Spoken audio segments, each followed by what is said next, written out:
So they started the conversation talking about Kāinga Ora tenants. And the first question that Anna Burns-Francis asks about is really how many children will end up on the street. Let's have a look at part of this conversation from this morning. Enough is enough, according to the government. Bad behaviour from state housing tenants has reached breaking point. Now it's promising a crackdown on unruly behaviour from those living in social housing. More evictions are on the way. But those people don't just disappear. So where does the Prime Minister expect them to go? And how many children will it see living on the streets? Christopher Luxon joins us now. Good morning, Mr. Luxon. How many warnings will a tenant get? Can you give us a number, please? Well, look, ultimately that's a decision for Kāinga Ora to work out how they implement that policy. But So the first sentence of his answer actually ruins anything he said the whole time. Right? The very first sentence he just said negates anything else that they've been talking about. Because what he's doing is when he says that's up to Kāinga Ora, he's actually saying they're going to make the decision. He's absolving himself and his party of these rules. Now, what happens if the CEOs of these government institutions don't change very much? Because if it's up to Kāinga Ora to figure out what the conditions are that this national government has promised, that means it's actually not up to national. And so by him saying, well, we'll leave that up to them, I just wonder how little actually is going to change, Kelvin. And I can see it as a way of them going, well, this is up to them. They haven't changed anything. Well, it's up to them. Well, I haven't changed it, but it's up to them. We're not going to stand in and stand over it. Do you know what I mean? Yeah. No. How much does Bishop have in terms of ministerial directives to them? Can he, I guess my question is, can he effectively send them a direction, must do basically, and they have to obey rather? Well, he says it a couple of times in this conversation that it's really up to them. And the reason I kind of go, you've ruined your whole premise in one sentence, is that they came in saying they were going to make all these changes and government agencies were going to work like this and we're going to do this. And he's already said it before. He's talked about the CEOs of these government agencies will be the ones who decide, that 6.5% cuts, what's going to happen and how that's going to happen. And I was asking this last year, what happens if all those CEOs go, yeah, no, we're just not going to cut those numbers? He's in election mode still, though. Yeah, that's the problem. That's the way that he talks. We will do this, but when it comes to the doughy part, then yeah, he's just like you're talking about. I think it feels like it is that CEO role as well, and like Chewy always talks about, that his managerial heads. So he's passed down the chain to the managerial head of the department called Kāinga Ora. And I guess if he gets the outcome, the KPI he wants, he'll never address it again. And if he doesn't, he might step in. But look, we'll keep going for a bit more of this. But I just think the very first answer he gives kind of shows the whole shell game. We're going to be hard on this. We're going to do this. We're going to change that. How are you going to do it? Oh, we'll leave that up to them. So we'll see how they handle this. It's an interesting time. Good morning, Anna. Can you give us a number, please? Well, look, ultimately that's a decision for Kāinga Ora to work out how they implement that policy. But what all we're saying is, look, when we've got really unruly, abusive, threatening tenants and KO properties, there has to be some consequences ultimately. That's the fair thing to do. It's fair to the neighbours. It's also fair ultimately to the people on the State House.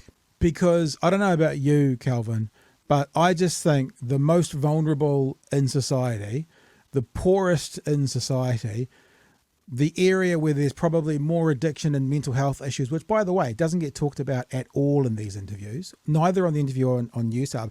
Those guys have just had it too good, too long, so we're going to fuck them over because they deserve it. They're the ones, the most vulnerable in society, the poorest, and those are the ones that we need to actually push into and make sure that they pull their socks up. It's like, we've said this all the way through. It's like the groups that are going to be happiest with this government after 100 days are the mega landlords, petroleum companies, and big tobacco. What kind of evil empire must you have for tobacco to be clapping for you at the end of your 100 days? It's just unfathomable. Okay, we'll keep going. Wait list. And so we're saying to people, look, choose to hold up your obligations, meet your responsibilities. The vast majority of tenants do. But again, we've got to call people to responsibilities. Yeah, so you're saying there's too much leeway at the moment. So how many warnings will a tenant get under this new crackdown?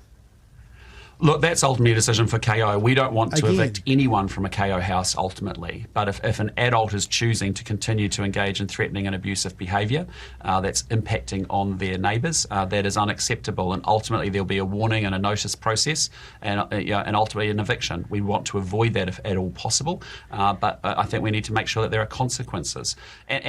So that's part one. And like I said, Calvin, we got to make sure we put the knee on the neck of the most vulnerable. They're the ones who've had it too good for too long. That's what it feels like. We don't want that to happen, though, Pat. Come on, we don't want that to happen. It's very frustrating. I mean, the other thing is, and I don't want to get too far ahead of ourselves, but they go into where are they going to go. And the answer that he gives to where they're going to go is actually impossible based on their new rules. Maybe we'll just keep trucking straight into the second part and we'll see what they've got to say about it. So this second part, Anna Burns Francis starts off by talking about, these guys are all about KPIs and they're all about results and outcomes. We hear that all the time. So how many more evictions does this government expect? Because if they've modelled it and they know what there's been, and they've been going around talking about 300 plus complaints a month and only 3 evictions, so they've got the data. So what would be a good outcome? What would be a good KPI for their new way of doing things to be successful? So Anna's trying to dig into that and hoping she can get some of those answers.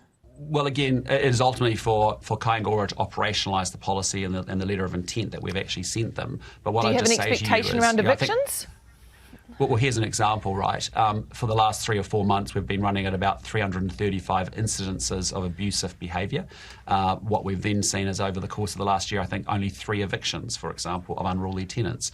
Clearly, that doesn't work. Again, we don't want to evict people from KO houses. It's a privilege to have one. We expect people to treat it as if it's their own and to be good neighbours and to be good in their communities.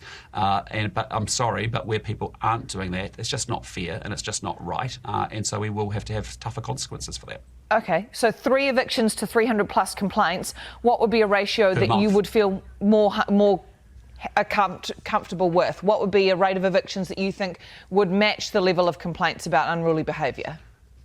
Well, what does the advice suggest that it will do? Yeah. So what it says Outcomes, is, Mr. there has Luxon. been a previous government that's had a different policy, which is actually about keeping people in their houses, irrespective of their behaviour. Gosh, isn't that a terrible policy to have, to keep people safe and dry and warm in a house? No, fuck that.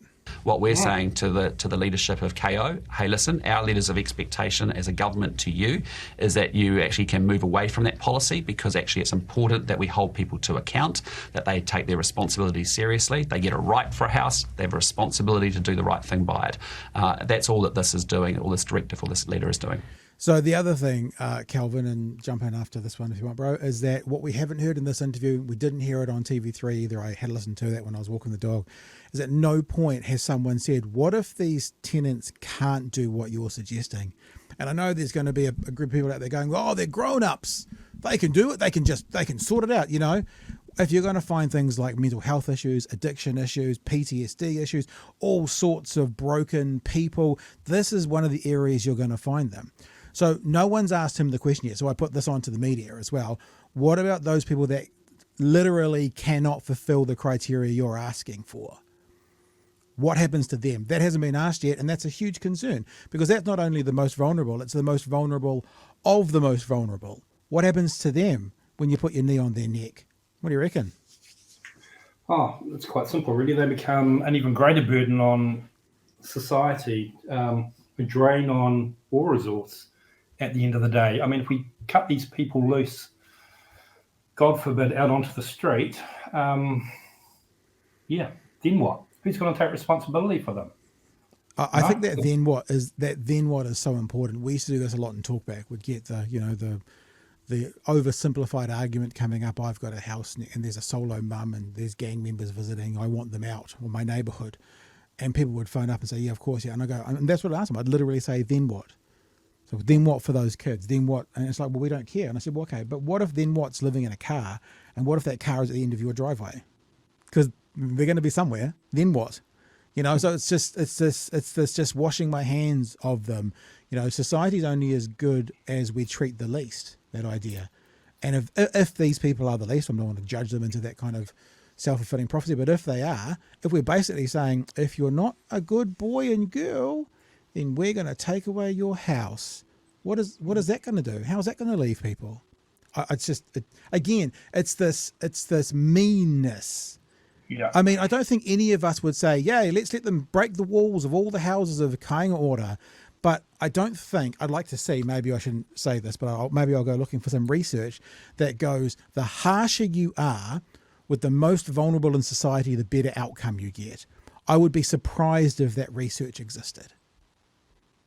Because these people, I was like when the anti-smacking, I was actually at Talkback Coast when the anti-smacking thing went through, which was hours, hundreds of hours of talk. And I remember talking to a person about smacking kids, right? And he was talking about, how these kids need this kind of smack and they need that. And we got to this point where we painted this picture of this kid, and I was living in Auckland at the time, from South Auckland, and, this and that, and we need corporal punishment, we need this. And the point was, but this is the kind of kid who gets that at home anyway. Like, this is the kind of kid you're portraying. It's a stereotype that there very well could be violence in the home. And if it's not working, what do you think smacking them is going to do? The people we're talking about are the ones who are going to be the most vulnerable and are statistically likely to have the most issues to sort out, personal, mental, spiritual, whatever you want. So I don't think just using the stick is going to work for the most vulnerable of the most vulnerable. Do you know what I mean? Yeah, but it was how I was raised, Pat, and I turned out all right. So if it's good enough for me, it's good enough for them. Come on, Yeah. That's the mentality behind it, basically. All care and no responsibility. Yeah, that's very true. Last part of the conversation, Anna Burns-Francis talks to, and I've seen Mr. Luxon being called Lux Luthor, which I think is quite a clever name by some people. Lux Luthor, talking to Lux Luthor about what about punishing the kids for the sins of their parents? That I've reworded that. She doesn't literally say that, but what do we think about punishing kids for what their parents are doing? What these kids are innocent in this whole thing, and if you've got these parents, now this is my diatribe now. There's got these parents who actually can't make the change through whatever, through addiction, through mental health issues, through societal issues, whatever it is, they actually can't do it. What are we doing for them, and what about their kids? Can you tell me how many children you expect will be affected by this tightened up policy? Look, I don't have those numbers at hand, Anna, but what I can tell you is today there are 3,500 kids that are waking up in families in emergency housing. There's 25,000 households that actually are desperate on a state house wait list to get their shot at a state house as a result. Again, as I said to you, we don't want to evict families from KO, but when adults and parents have choices and decide to make a choice not to be abusive and threatening and disruptive, the best thing is we're setting an expectation, change your behaviour. I'm not trying to be a tree hugger here, but it's an incredibly privileged, wealthy thing to say when people have choices. When people have choices. And I agree that we all have choices from time to time, but there are also a group of people whose choices are diminished dramatically. And often that comes with lack of money. And the way he's portraying it is just like, well, I mean, what he's doing is a version of, what, you want to stop smoking? Well, just stop smoking. You can choose to do that. That kind of vibe. It's like, I know I've said it now like 3 times, but I think it's such an important part that has been missed, that we're talking about these people like it's a really easy thing for them to just change direction in life and be a good, well-behaved tenant. Nothing else going on in their life should change that. I'm just saying there's going to be a sector of them that's not going to be possible for, Kelvin. Yep. And that would be the very sector that he's trying to evict. Simple as that. Who will end up in cars, under bridges, or at the end of your driveway.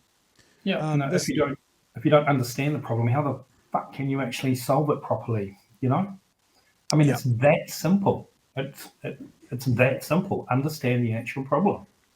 All this bloody, what are you saying? Hold you to your obligations and meet your responsibilities. He uses the same rhetoric right across the board, when he's talking about this and unemployment benefits, and all the other carry-on, basically, boot camps, blah, blah, blah, blah, blah. It's horse shit. That's what you're looking for. Yeah. All right. I'm trying to bite my tongue. You don't have to. Let's get back to the story, though. behaviour. And I just say to you, if we're in families that actually, where there is extreme disruption, abuse, threatening behaviour going on, we expect our agencies to be in there supporting those children. That's important. But the bottom line is adults get to choose their behaviour and they can change their behaviour.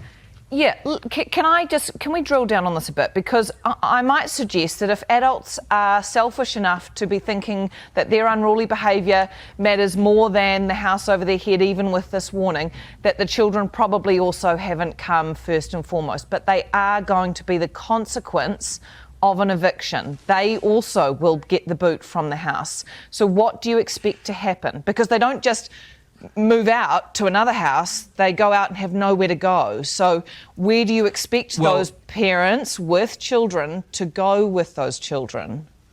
Well, I'd just say in those extreme situations where there is repeated abusive behaviour going on from those parents, I would say to you there could be a lot more going on in that family, and that's why we would expect our government agencies to be working with those families and looking after those children, for example, or working with those children. But I just say to you today, there are already families that are living with family and friends. This is the circular conversation that's frustrating me as well. We heard it last night. It's like, we'll always look after these families as we remove them from a house and have nowhere to put them. But there'll always be something there for these people. Yeah, it's called emergency housing. Well, there's new rules coming in there, but there'll always be something for these people. So on one hand, they're saying we'll always have an agency that looks after these people. And on the other hand, they're saying if they don't tick this box, ding, ding, ding, ding, ding, we can't help them. It goes round and around and around, and he's stuck in that cycle. Might be in emergency housing, or they might be with a community housing provider who would like a shot at their state house as well. And so in this case, what would happen is those families get a warning. They get a notice, they end up getting evicted ultimately. They end up living in the same consequences that many other families are in today that would desperately like to get onto a state house wait list. And that may well mean living with family or friends. It might well mean living in emergency housing. I think one of the great solutions is actually community housing. Community housing providers put in a lot more pastoral care and wraparound support than we can often see in a KO community, and that's why we need both models working very strongly in the state social housing market. But I've seen those properties. There's great pastoral care from folk like the Salvation Armies or Habitat for Humanity, or even iwi organisations as well. So there's those are the raft of options. But let's be clear: there are kids waking up today living in scungy motel rooms, and families that are desperate and would love their shot at getting a state house. And there are those that are waking up today that are choosing to be abusive and not hold up to their obligations. And at some point, you've got to say it's not fair. The right thing to do for the small number of people that are threatening and abusive and repeatedly behaving poorly, I'm sorry, but there needs to be consequences for that. So where's the bit, sorry, just to jump in here. So where's the bit where he goes through, has a little process there. So they get the notice and then they're evicted. He just jumps straight to that. So where's the bit in the middle where they get the notice, then they get the chance or an opportunity to change their behaviour, and we're going to do all that we can to assist with that by providing whatever wraparound services that they need. So if it's drug addiction or alcoholism or other antisocial behaviour, or we'll offer women counselling, all of those sorts of things. Why is he not mentioning that? It's just basically you fuck it up and you're gone. Yeah. No, that's what it is, and this is the reason, because we've been looking at the emergency housing conversation for a few days, and I've written this down to make sure I would get it right. He said that one of the solutions is in emergency housing. Yeah. However, you don't get emergency housing under these guys if, quote, you've contributed to your situation. Is one of their new rules. So in other words, if you treat a KO house badly so they remove you, that means you've contributed to your situation, which means you won't actually be eligible for an emergency house. That's why I'm saying it's going around and around and around. If you're in these situations also, as Chewy pointed out the other day, you're going to be living amongst friends and family who are already probably in a similar situation. I think Chewy said not many people who are solo mums living in a state house have then got multi-millionaire grandparents that have got a spare pool house at the back of their thing. Typically you'll be running in the same circles. That's how socioeconomic groups work. So who have you got to put you up? Chances are nobody. So they're saying all these things like we'll always be there to do something, whilst they're stopping doing those things. We're giving solutions whilst those solutions have caveats in there that would probably stop those people from doing it. And it just comes back to, and where Anna Burns-Francis started that conversation tonight, is how many children, Mr. Luxon, will you be putting on the street with both this new policy for kāinga ora and also the new emergency housing policies? And it's going to be more than there is now. Exactly. And the other thing that they're not really sort of thinking about, I don't think, is many of these families, they have extended family living with them. So they don't necessarily... Where does grandma go? They don't necessarily need to have multi-million-dollar, parents or whatever, grandparents with multi-million-dollar houses and all the rest of it that can support them. But there's certainly many of those families have the parents living with the adults and the grandchildren, and sometimes even the uncles and the aunties as well. So if they're all cast out, well then, where are they going to go? Yeah, living in their car. Yeah, generations living together. So yeah, that's very true as well. So the person that has the 3-bedroom state house, there might be the tenant. They're allowed to have mum and dad move in with them, or uncle and auntie, or brother, or whatever, because that's they can do that. So yeah, you're not just displacing the difficult tenant, but perhaps the tenant who's not difficult, but the uncle and the auntie who can't go anywhere else, or the grandparents, or the whatever it is. It's just mean. It's just this, like, I remember the stories about the 1990s and National putting in cash registers to A&E departments. It's that kind of vibe all over again. It's like, we are just going to screw you down. And like I said earlier, the people we're talking about are the worst off in New Zealand. And this government has such a focus on shitting on them. Like, okay, I would find you more plausible, Mr. Luxon, if you went and sorted out all the white collar crime first. How about you start there, get that all sorted out, all the tax evasion, get that all sorted out, all that kind of stuff, and then work down. Then after you've been in for 2.5 terms, we're the only ones we've got left now to sort out are the bottom of society. But no, they've got this 100-day plan where the focus is on the most vulnerable. The focus of crapping or putting pressure on someone is on the people who need the most help. And those at the top who are doing scody, grimy, grotty things. If you have a look at what the tax, tax is being stolen versus, on welfare, what's being taken illegally, it's 100-fold. So what kind of government shits on as their primary focus of the start of their new term, the most vulnerable and the poorest? And we said this last night. They're trying to solve a problem. And the problem they're trying to solve is, we don't have enough money to give for our tax breaks. So all of this can be wrapped on that foundation of, we need to save $1 here and $1 there and $1 over there and $1 over there and $1 billion over there and 800 million over there, so we can give back to landlords and we can let them depreciate interest on their houses. And that's it.